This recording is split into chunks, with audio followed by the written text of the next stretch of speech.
Se quita el gel. A ver, un momento. Pues probemos. Ay, nos has salvado, Jesús. Jesús, Jesús. Sí, vale, ya está. Pues allá vamos. Ya estamos en directo. Bueno, primero pedir disculpas porque hemos empezado un poquito tarde. Hemos Nos retrasado ha un poquito. fallado un poco la Sí. tecnología y Jesús Tobarra nos ha salvado, ¿verdad? Nos ha Vamos, venido aquí veo. con su Nada. portátil aquí al estudio y damos la bienvenida ya a esta segunda edición de Twitch Interviews con Sandra Golpe. Gracias, Sandra, que además hoy está un poquito malita de la garganta, con lo cual te Doble agradecemos. esfuerzo. Eso, doble esfuerzo. Nada. También estuvimos con Eva Eva Fernández, sí, Fernández. nuestro primer encuentro, la corresponsal de COPE en Italia y el Vaticano, y hoy otra gran periodista y comunicadora, como dices, Esther, Sandra Golpe. Sandra Golpe, que ya lo saben ustedes, que es presentadora, además es la directora de la edición 1 de Antena 3 Noticias, que es líder en audiencia y que además ahora pues eres candidata al premio Iris a la mejor presentadora, también tu edición informativa, también la de Vicente Vallés, también Mónica Carrillo, en fin, que vais a llevar todos los premios, ¿no? Quiero decir que no sé si hemos visto un vídeo que habéis hecho, ¿no? Con la Academia de la Sí. Televisión para promocionar un poco las candidaturas. Y no sé, nos alegra mucho que estés aquí en Twitch. Te damos las gracias sobre todo porque vienes de la tele, porque vienes ahí un poquito tocada de la garganta. Y Sandra, desde pequeñita, soñaba con esto de ser periodista, pero ¿tú habías soñado alguna vez con llegar a esto? No. Hola, buenas tardes a los tres. Bueno, a todos los que estáis ahí. Es la primera vez que participo en esta plataforma. Soy una vieja, Esther, ya. Eva Fernández también, nosotros nos estrenamos también. También tenemos poca experiencia. Y nada, eso me hace mucha ilusión eso, tener un ratito de comunicación con Esther Cervera, que es una pedazo de profesional. Ella y yo coincidimos hace muchos años en un canal Todo Noticias y ha hecho mucha pantalla Esther y ha hecho mucho reporterismo y bueno, ya tú sabes que hemos trabajado mucho, la una y la otra, al lado de otros tantos compañeros y que la vida nunca sabes las sorpresas que te va a deparar. Y yo en un momento dado me llamaron de Antena 3 y bueno, pues no sé, en ese momento no me lo pensé demasiado, me quise cambiar de aires y es verdad que nadie me habría dicho jamás, ni de pequeñita ni de mayor, que iba a poder dirigir un informativo. Es algo que yo creo que en la profesión de periodista tiene también eso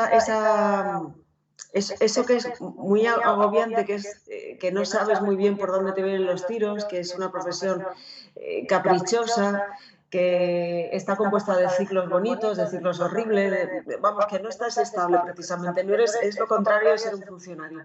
Pero también tiene esos momentos dulces, ¿no? De repente, pues de verte en lugares en los que tú hubieras ni siquiera soñado, ¿no?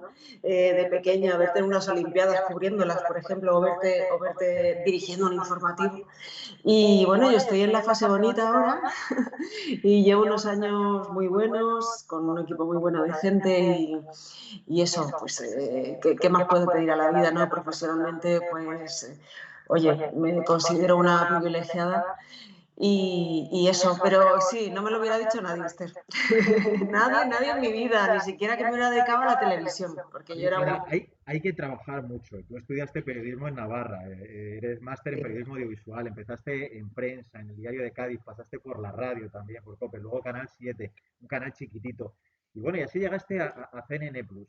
Eh, ese está pasando, lo estás viendo, ¿no? Que tanto representa pues para Esther y para ti en vuestra vida profesional, ¿no? ¿Cómo recuerdas aquella etapa tan bonita de un canal 24 horas? Y que además yo, Sandra, perdona Mario, en las clases de teoría siempre le ponemos el vídeo de Ujú. cómo pues, se extinguió el canal, ¿no? Y yo a veces les cuento, esta vez no se lo he contado para que lo cuentes tú, que tú fuiste además la creadora de ese famoso eslogan de estar pasando lo está mirando. Que nadie lo sabe porque no se cuenta, pero es verdad, es así. Sí, bueno, Esther ya sabe cómo empezamos con números cero y yo, pues éramos muy jóvenes todos, porque aunque hayas estado trabajando en un medio de comunicación los veranos, hayas estado picoteando en una tele, que es verdad que algo aprendes de pantalla, pero allí cuando llegamos hay una generación de periodistas que yo creo que aprendimos el grueso del oficio en ese canal, ¿no? En CNN Plus, que además fue el primer canal de información continua en España. Entonces éramos todas muy jóvenes, con muchas ganas de aprender y de hacer un montón de cosas.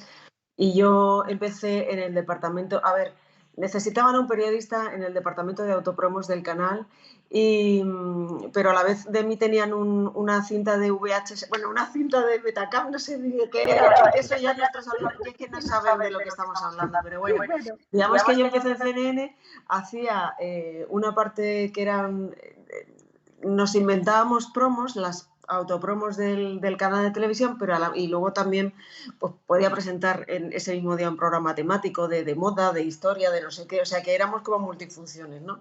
Y efectivamente, el eslogan que había comprado nuestra compañía era CNN Plus, era como el Plus, 24 horas de información creo que era.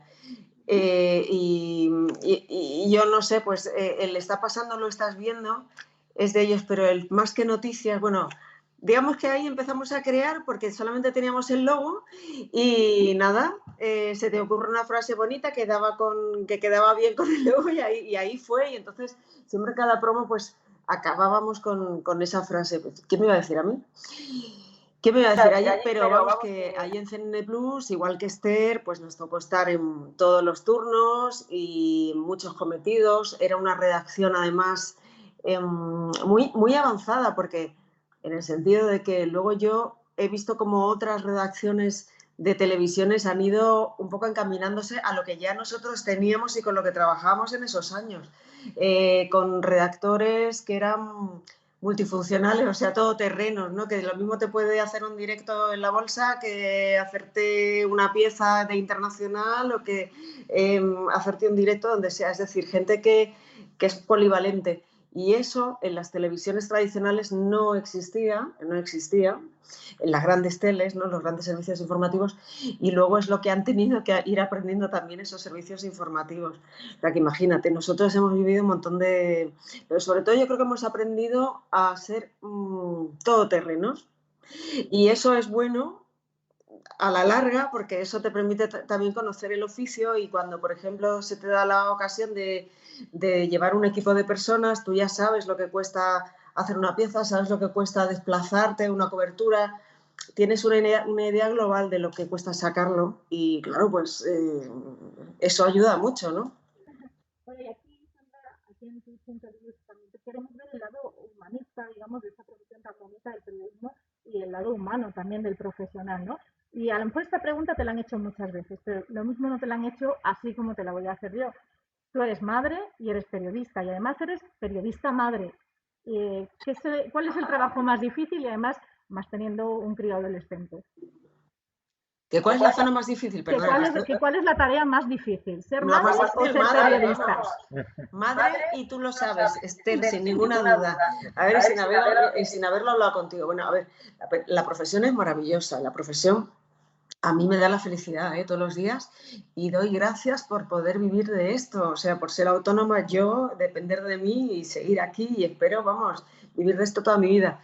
Pero claro, es que está en otro orden de cosas, en otro nivel superior, ¿no? Y además a mí la maternidad me vino en un momento en el que, bueno, pues a lo mejor yo estaba en ebullición en lo profesional, estaba con muchas ganas de hacer muchas cosas, pero luego a la larga he tenido que dar muchas gracias, porque a pesar de ser una madre sola, porque yo le he criado sola a mi hijo, eso me ha ayudado a ser mucho más responsable, a centrarme más en la vida, mucho más en la vida de lo que estaba centrada. Y por lo tanto, pues bueno, pues eso, a desarrollar cualidades que yo antes no tenía. Pero vamos, esto de criar un hijo, y sobre todo en la adolescencia, es tremendo, o sea, es tremendo. Y solo tengo uno, Solo tengo uno, es mucho más difícil y también más apasionante también, claro. Y dinos algo de esa otra familia, de la paralela, la que se forma en torno al equipo, a la redacción, porque ahí también vivís de forma muy intensa, ¿no? Pues mira, la tele,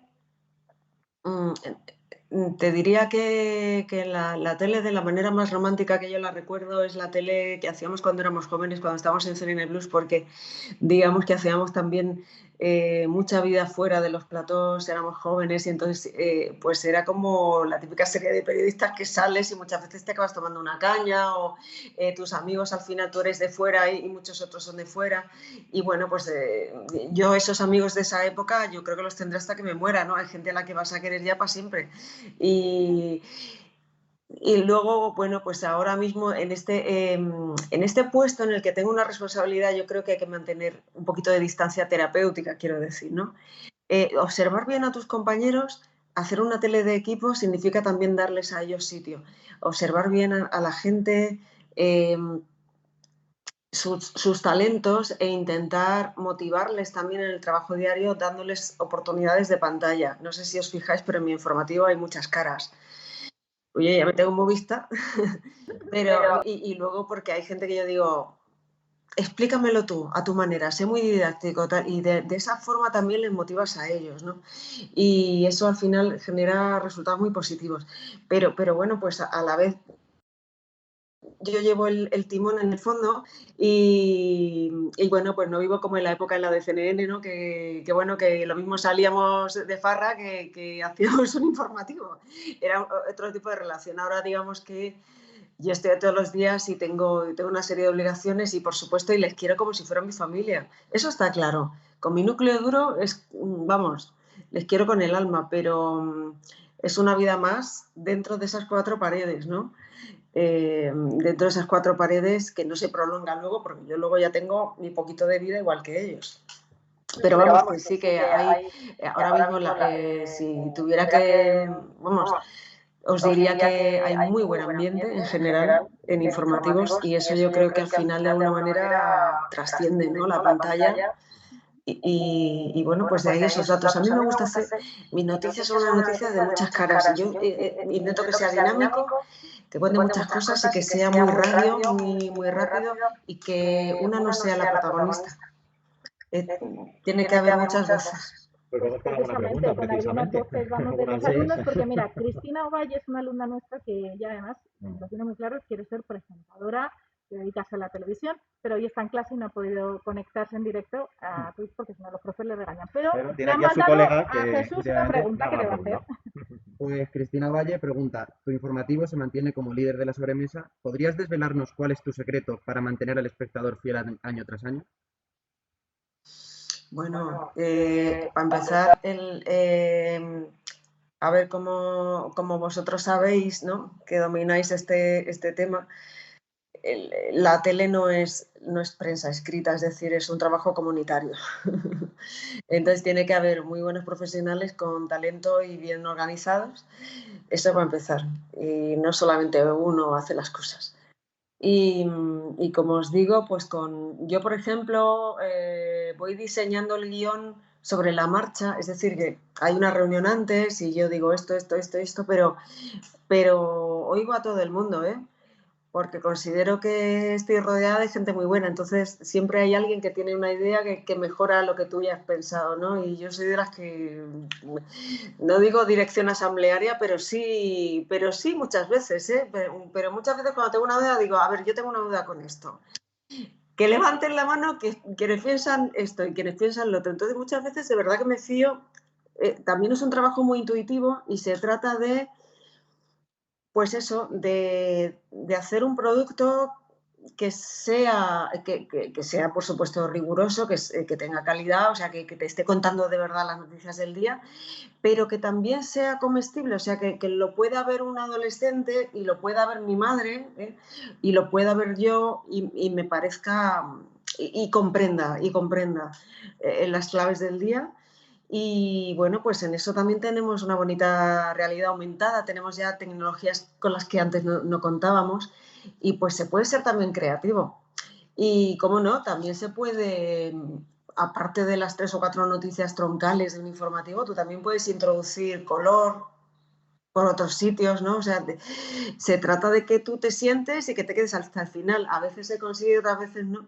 Pero que, pues, por supuesto, lo primero es contar información contrastada. Eso es lo primero, porque para eso somos periodistas. O sea, lo primero es que lo que contemos esté bien. Y luego, a partir de ahí, pues las cosas se pueden contar de muchas maneras, ¿no? Las Pues hay más preguntas que nos preguntas en llegan el Sí, chat. reforzadas. nuestro compañero Carlos González, que nos pregunta cómo viviste los inicios del COVID desde el punto de vista de mantener informadas a las personas sin saber bien qué estaba pasando y qué medidas se adoptaron en la realización de los programas, cómo se vivieron esos primeros informativos. Carlos, pues bueno, vamos, yo por ejemplo no me he confinado, yo ningún día me pude quedar en mi casa porque claro, es el informativo de las 3 de la tarde, que supone que tú tienes que estar a las 8 de la mañana ya trabajando en la tele y que supone pues eso que tiene que echar a rodar. Para que salga un informativo bien a las 3 de la tarde, pues ya tienes que haber hablado con muchos equipos de muchos sitios, ¿no?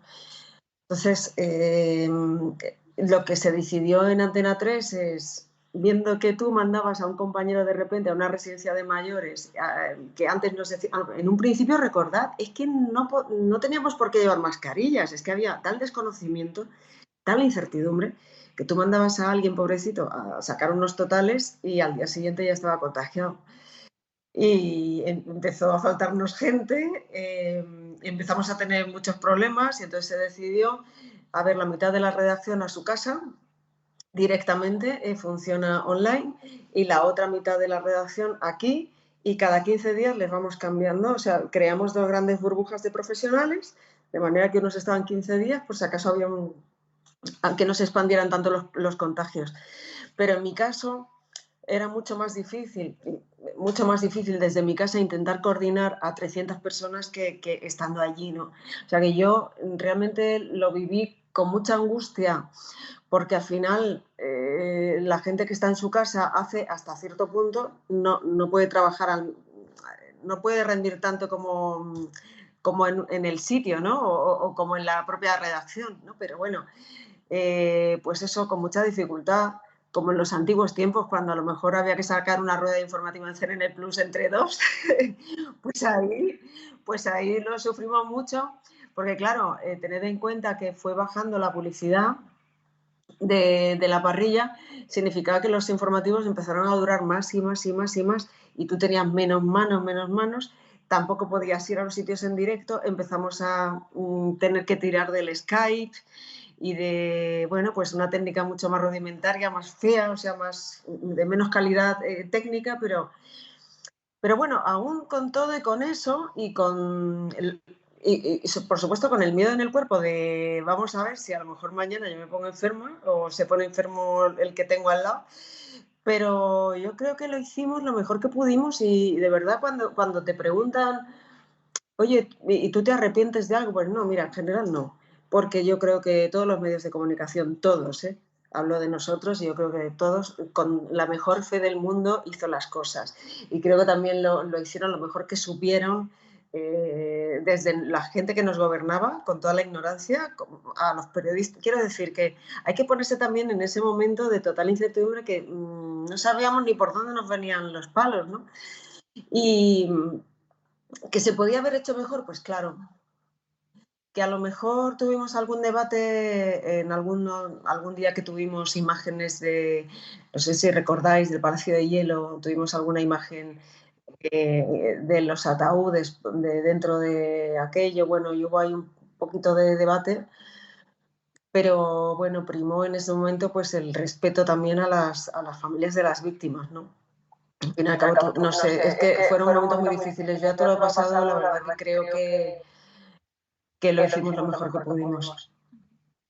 Y Sandra, ¿alguna vez hubo una persona que te dijo cuando empezaste en esto que el periodismo era casi casi como un sacerdocio, ¿no? ¿Cómo se lleva eso de estar todo el día conectada? Además tú escribes en La Razón, estás a veces también en radio con Carlos Alsina. ¿Y cómo se puede conseguir eso y cuando tienes un ratito libre un fin de semana poder desconectar? ¿Es posible o no se puede directamente? A mí me pareció muy presuntuoso ese señor que nos dijo eso de que el periodismo era un sacerdocio, me pareció, vamos, que se estaba basando 50 pueblos pero ahora ya con la edad te digo que, bueno, a lo mejor esa no es la palabra, pero es un modo de vida cuando estás en activo en un todo noticias, en unos servicios informativos, ya sabes que, bueno, pues igual que el médico tiene que estar pendiente también de lo suyo, o el enfermero, o el sanitario, o yo qué sé. Nosotros, cuando se tienen este tipo de responsabilidades, pues, hombre, condiciona completamente tu vida. Pero a la vez nos podemos llamar afortunados porque muchos compañeros de facultad pues no llegaron a ejercer o ejercieron unos años y luego no pudieron. O sea que después de todo yo doy gracias de verdad, o sea, no pierdo la perspectiva jamás, y sabiendo que tenemos una profesión mal pagada en general. Y que, bueno, pues es complejo, pero a la gente que está estudiando periodismo, yo os digo que a nosotros también, y Esther lo sabe, y nuestros compañeros que de jovencitos nos decían que estaba en crisis el periodismo, que no había salidas. Y oye, mira, aquí estamos nosotros, oye, sí se puede, porque si nosotros hemos podido, ¿por qué tú no? Por supuesto que sí, y hay cada vez también más canales de comunicación, está claro, ¿no? Aquí estamos. Entonces, bueno, simplemente, pues cómo se siente una, se siente que después de todo hay que dar gracias. Y que sí, que yo no me puedo desconectar apenas, que no me puedo, que tengo un problema con la conexión, vamos, que sí, que estoy enganchada, que estoy enganchada. No se puede desconectar, Sandra, y bueno, de hecho tú incluso te has quedado hace poco sin algún verano, ¿no? Haciendo espejo público incluso. Pero yo he entendido cuando nos estabas ahora comentando que has alcanzado en el mediodía un poco como un lugar ideal, ¿no? En el que estar. Pero como has hecho tantas cosas distintas, ¿qué franja, por ejemplo, prefieres de informativo? ¿Y cuál, si podemos decirlo así, entre comillas, es más sencilla? Quizá la del mediodía es muy complicada porque están los temas muy abiertos y estáis pendientes de la actualidad que está ocurriendo, les está pasando. Te voy a ser franca, yo el peor turno es el matinal, claramente. Claramente. El turno de levantarte a las 2 de la mañana todos los días, tela. Ese es peor porque nunca puedes estar al 100% ni dentro ni fuera del trabajo. Es el que me parece más complejo de todos a nivel físico y al final a largo plazo te pesa mucho. El turno que hago yo es muy apasionante, pero claro, estás todo el día de los nervios porque es un turno en el que están abiertas todas las ruedas de prensa, está pasando todo en ese momento y la escaleta nunca jamás está cerrada. Si nunca está cerrada, a las 3 menos, a las 3 estoy todo el rato por el pinganillo mientras se está emitiendo una pieza. ¿Qué hacemos? ¿Subimos? ¿Bajamos? No sé, cerramos. Entonces, es un estrés que ya te acostumbras a vivir así, pero que evidentemente tiene lo suyo. Pero el turno personalmente es maravilloso, sobre todo si tienes una familia, si eres madre, pues oye, ¿qué más puedo desear? Y luego el turno de que hace Vicente ahora, que yo también pasé por ahí una temporada, que es el prime time, invita más, o sea, ya digamos que lo informativo del día prácticamente está cerrado, es cierto que está Despierta América, pero digamos que el grueso de tu escaleta tú ya lo tienes claro desde las 3 o 4 de la tarde, ¿no? Básicamente. Entonces te permite también un poquito más de análisis, si quieres un poquito más de comentario editorial, si te lo puedes permitir, ese poquito que es lo que le dan los informativos de noche. Y luego el fin de semana ocurre que o pasan todas las cosas, porque el fin de semana que parece que no pasa nada, pues sí, de repente un volcán entra en erupción el fin de semana, se muere un papa, eso pasa el fin de semana, y aparte de eso tiene también la otra consecuencia, la otra circunstancia de que no hay tantas ruedas de prensa y no pasa nada. A veces o pasa todo o no pasa nada. Entonces, si no pasa nada, pues tiene que ser un espacio en el que se vuelcan las noticias que han sobrado de la semana o en el que se les da cierta profundidad a los titulares de la semana. Entonces, es un turno que también tiene lo suyo, no te creas tú. Pero vamos, que allá donde esté, la cosa es, pues eso, seguir aprendiendo y seguir creciendo y seguir disfrutándolo y está claro que todos son ciclos, insisto, yo estaré aquí, pero vamos, este es el 5.º año, me imagino que, hombre, todo lo que empieza acaba en algún momento, no sé. Bueno, nos siguen, Sandra, desde Nueva York. Nuestros alumnos están allí en la universidad, que siempre se me olvida. Es Columbia. En la Universidad de Columbia, estudiando periodismo de movilidad. Qué bueno. Como Blanca Perellón, que además es una de las impulsoras de que nosotros estemos hoy haciendo esto de Twitch, porque seguía muchísimo todo lo que eran las elecciones americanas con los corresponsales por Twitch. Entonces, bueno, pues Blanca tiene una pregunta y sí, aprovechamos para mandar un saludo muy cariñoso a los que están allí en Nueva York. Bueno, la pregunta de Blanca es ¿cómo fue vivir días tan frenéticos como aquellos posteriores a las últimas elecciones presidenciales estadounidenses o el asalto al Capitolio? ¿Y cuáles crees que son los mayores retos que tiene el periodismo cuando la desinformación está en auge?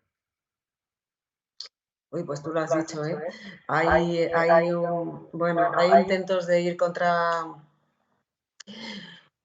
las fake news y todo esto, pero bueno, ya niveles gobiernos, niveles Unión Europea, niveles... Y esto es un problemón que tenemos, luchar contra los bulos y la información falsa. Yo lo viví, pues imagínate, vamos, por favor, o sea, a mí poder tener la oportunidad de ir a Estados Unidos, además en plena pandemia, y ver un poco el miedo que había, ¿no? Ver tú sobre el terreno, testar el miedo que había entre la población, que no sé si recordáis que los escaparates los tapiaban incluso porque decían, vamos a ver, si no gana uno, gana el otro y habrá protestas igualmente, un poco tener la oportunidad de vivir ese acontecimiento histórico, ¿no? Unas elecciones allí en ese momento, para mí fue uno de los regalos, ¿no? Regalo. Y tantas piezas que hemos hecho de Estados Unidos y tanto que hemos hablado de Trump y bueno, a ver, fue maravilloso y espero que la tele se pueda permitir más coberturas en la calle. La verdad es que, por ejemplo, ahora con lo de La Palma, pues había que decidir si me iba, si no me iba. Bueno, al final yo creo que se ha hecho lo mejor. Hemos mandado a un montón de personas que también quería salir, ¿no? Pero lo bonito también de los informativos es tener la oportunidad de contar las cosas en el sitio en el que se están produciendo, ¿no? Porque bueno, desde luego egoístamente es lo que me gustaría que sucediera y una de esas veces fue pues eso, en Estados Unidos. ¿Qué va a pasar? Bueno, el final de la era Trump no significa que hayan acabado tampoco los problemas ahí en Estados Unidos. Ahora estamos viendo que después de la pandemia, que todavía tienen ahí problema con el coronavirus en algunos estados, tienen una escasez tremenda de suministros y bueno, Biden tampoco, bueno, en fin, que nadie es bueno del todo ni malo del todo y también lo estamos viendo en estos primeros meses de Biden, pero bueno, que para mí fue alucinante poder conocer un poco cómo se vive, cómo viven los medios allí, unas elecciones y luego pues aquí y allí tenemos el problema de las redes sociales, los periodistas somos en ese sentido poderosos porque desde nuestros puestos de trabajo tenemos la oportunidad de que se contrasten las informaciones, tenemos esa responsabilidad de que esa información que damos antes sea contrastada. Y entonces el espectador sabe que cuando ve una información a través de un medio de comunicación, tiene que saber que le están contando la verdad, no así en las redes sociales, te la pueden colar por cualquier sitio. De redes, Sí, ¿alguna pregunta queremos sí. hacerte Bueno, también? antes te queríamos contar que Blanca, que me lo contó el otro día Mario, es que aquí en Twitch se puede hasta hablar de cotilleos, ¿no? Se encontró, porque Mario le va a llevar su trabajo de fin de grado, se encontró a José Ángel Abad en un semáforo, Blanca, y fue súper Y le amable con atendió ella. amablemente y van a quedar Así que para un seguir esa beso conversación. a Así José que Ángel gracias, Abad, José que le Ángel. tenemos mucho cariño también, porque está con el libro de los responsables y Bueno, José Ángel Ángel Abad es Abad es uno de uno de los los buques insignia de los informativos de Antena 3, lleva ya un montón de años, o sea, es de los buenos. Y ya está en todos los sitios también José Ángel y ya ves tú, o sea, lo que dice José Ángel va a misa. Claro, entre lo que diga una red social, yo llamo a José Ángel y él me dice, ¿es así o no? Sí, si él dice que una cosa es así, yo me lo creo. Eso es lo que tenemos nosotros que a lo mejor no tienen otros, ¿no? Jesús. Vamos con la red. Sí, precisamente por eso te queríamos preguntar por las redes sociales, cómo te manejas con ellas. Has dicho que ahora mismo hay muchos bulos, muchas falsas noticias y mucha gente busca figuras como la tuya precisamente para distinguir de lo que es verdad, por así decir, de lo que se están inventando. Por eso te quería preguntar por si ves las redes sociales como una buena herramienta de promoción y difusión del trabajo. Y otra pregunta que es un Esa la has poco... colado tú. Esa la he colado yo. Muy bien, así Que me es, gusta. cómo se lidia con los llamados haters, los odiadores, los que están ahí siempre sacando la puntilla a todo. Sí.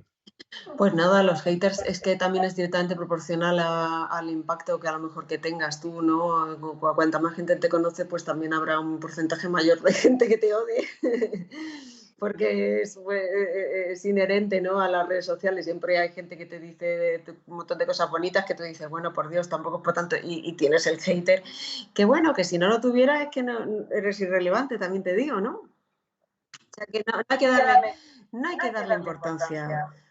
Yo es que, a ver, ¿cómo llevo lo de las nuevas redes? Pues es que tenemos que ponernos al día, los periodistas también. Ten en cuenta, hace unos años teníamos a nuestros reporteros sobre el terreno, a otros a los que tú seguías, y teníamos un par de agencias de noticias o tres de las que sacar imágenes, y de repente teníamos todo un mundo de posibilidades con internet, con toda la gente que sube la granizada que ha grabado a YouTube, o vete tú a saber, mil cosas, ¿no?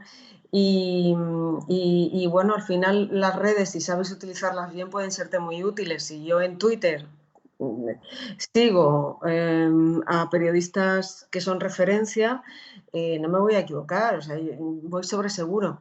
Entonces, bueno, pues te tienen que servir. Desde luego no se le pueden poner puertas al campo. Yo creo que nosotros al final nos ha tocado vivir una época, pero esto no hace más que abrirse y abrirse. Ya tenemos a youtubers comunicadores en otras redes sociales y en otras plataformas, y evidentemente es que no puedes vivir de espaldas a eso. Somos nosotros los que nos tenemos que adaptar, los de otras generaciones, y hacer un esfuerzo por conocer esas nuevas ventanas, al revés. Y saber también, pues eso, a quién nos arrimamos, de quién nos fiamos y de quién no, básicamente. No sé. Están ahí, o sea que yo voy rezagada, ¿eh? Yo voy rezagada, que me tengo que poner las pilas bastante. Pero ya te has desarrollado en Pero Twitter, claro, ya has hecho un caminito, ya estás empezando. mira, ya estaba aquí, ya estoy aquí. Gracias a vosotros, de verdad, estoy aquí, pero vamos, que no. Están ahí, hay que saber usarlas con responsabilidad y ya está. Y por supuesto serán también futuros puestos de trabajo, me imagino, espero, para otra gente.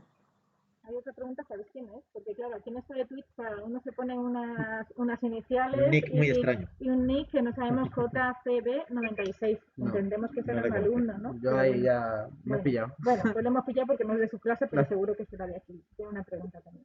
Bueno, volvemos al tema de la pandemia un poco. Durante la pandemia, mucha gente os criticó por abusar o por meter miedo con las noticias.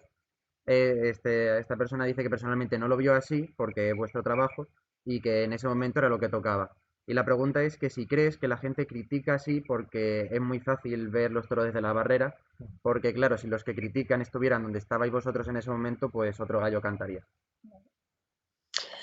Bueno, vamos a ver, yo te puedo decir que no, al revés. Yo creo que a lo mejor alguien diría, pues que no enseñasteis suficiente, pero no creo que fuéramos explícitos en absoluto. Yo creo que más bien todo lo contrario. O sea, es la impresión que tengo yo, que incluso siempre intentamos,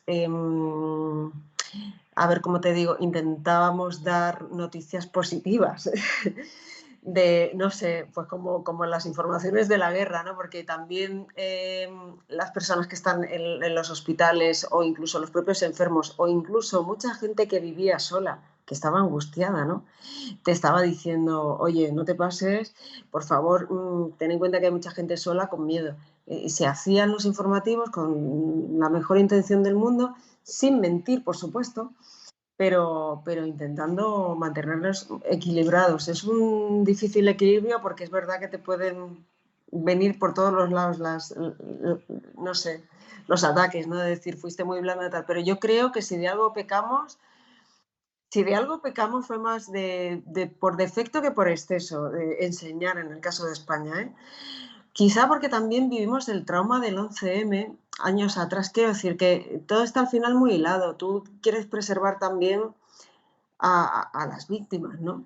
Y comprendes que, bueno, pues que hay situaciones, imágenes que sería una falta de respeto mostrar por las propias víctimas y sus familias, ¿no? Yo creo que, o por lo menos yo tenía como esa cosita de no es necesario, lo podemos contar, pero no tengo por qué enseñar la imagen. O sea que en el caso por lo menos de Antena 3 Noticias, Pero yo creo que en general, ¿eh? En general yo haciendo zapping y eso no vi tampoco amarillismo. Esta es una sociedad que ha sufrido mucho con el terrorismo de ETA, que ha sufrido luego mucho también con los atentados que hemos padecido aquí, ¿no? Y me parece que estamos mucho mejor educados en ese sentido, somos más respetuosos, ¿no? No sé, es la sensación que yo tengo. Bueno, vamos a ponernos ahora un poco menos serios, porque también hay tiempo para el humor aquí. Y atención, porque tienes una pregunta directamente del mismísimo Matías Prats.